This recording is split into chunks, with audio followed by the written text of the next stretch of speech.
天气一冷就想喝点热乎的，今天我们来做甜品，粉圆红豆沙，粉糯好吃。红豆也分两种，特别是这种包装的，不注意就会买错。买的时候我们要稍微看一下，这个颜色偏红亮，短而胖的就叫做红小豆，这个颜色深一点的细长的就叫做赤小豆。熬红豆沙就用红小豆350克倒入碗中，我们加入开水，给它烫上5分钟。烫过的红豆更容易出沙，而且也不用提前泡发。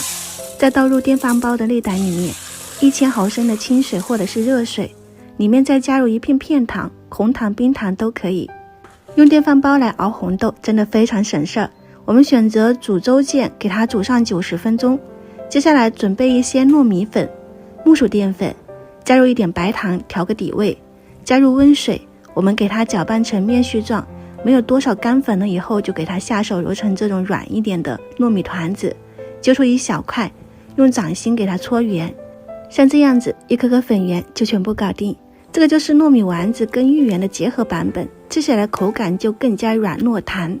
放进锅里面煮到全部浮起来，过一遍冰水就搞定了。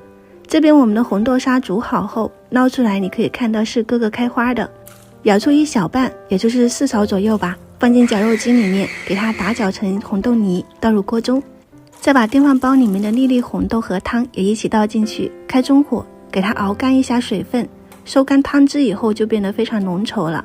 这个汤的程度就按照自己的喜欢，放上几颗它的小搭档，表面可以撒上一些桂花增香。